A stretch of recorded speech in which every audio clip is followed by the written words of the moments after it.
motorcycle.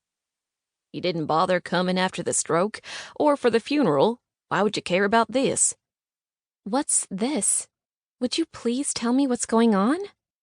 His breaths were harsh, as if he expected a fight. Laurel is having twins. She just found out yesterday at the ultrasound. Twins. The word brought back a cluster of memories, none of them good. But Laurel was undoubtedly thrilled. Josie was surprised she hadn't called, but then again, they hadn't spoken much since the funeral almost a year ago.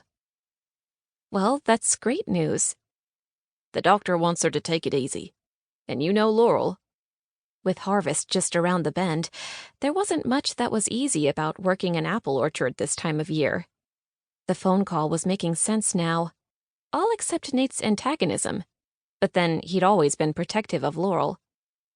When I came home from work today, I found her painting the nursery, and yesterday she spent the afternoon packing apples in cold storage for a new vendor she got. Every time I turn around, she's sneaking off to work somewhere, usually the orchard because she's so worried about it. Josie stood, stretching her legs, then leaned her elbows on the railing. She's never been one to be idle. She really wants these babies, Josephine. We both do. And after what happened with your mom... His voice wobbled as the sentence trailed off, pinching something inside her. Of course, I completely get that. It was all sinking in now. She knew why he'd called. And she knew she wouldn't say no, because, despite the distance between them, she loved her sister. She needs help. That's the bottom line.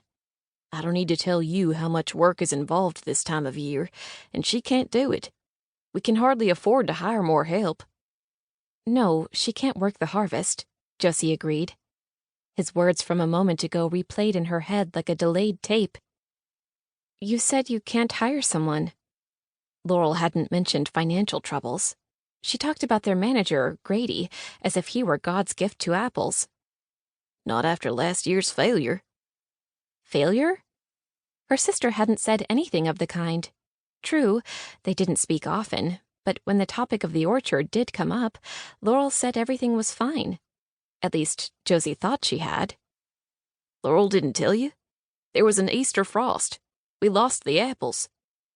Frost? An orchard could lose a whole crop to frost, though this was the first time it had happened at Blue Ridge. Why hadn't Laurel said something? Nate sighed. I'm sorry. I thought she told you. What else had her sister omitted?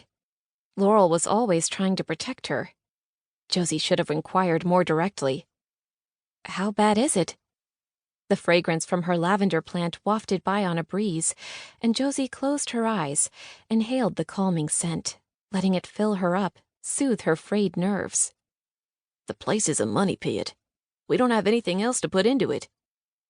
This changes everything, Josie. Do you realize that? The selfish thought materialized before she could stop it. Her plans.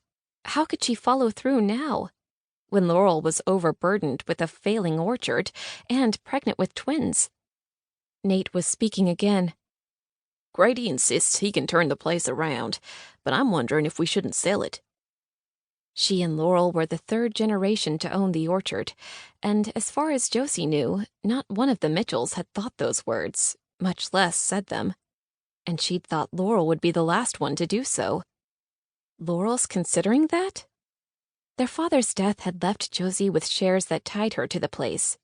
Even 350 miles away, it dragged behind her wherever she went, weighing her down like an anchor. But if Laurel was considering a sale... Now that she'd slipped the thought on for size, it was starting to feel more comfortable, like her favorite pair of Levi's. I haven't exactly broached the topic, Nate said. That was precisely what needed to happen.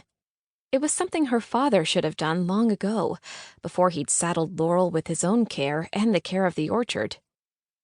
How does this year's crop look? Promising. She was hoping this year would put us in the black. But a strong crop means extra work and plenty of hands on deck. And I can't afford time off. Nate ran Shelbyville's one and only insurance agency. Good thing they'd had his income to fall back on. So, can you come back and help us through the harvest? To keep listening to this audiobook, I've left you a link in the description so you can do it, at no cost thanks to Audible's 30-day free trial.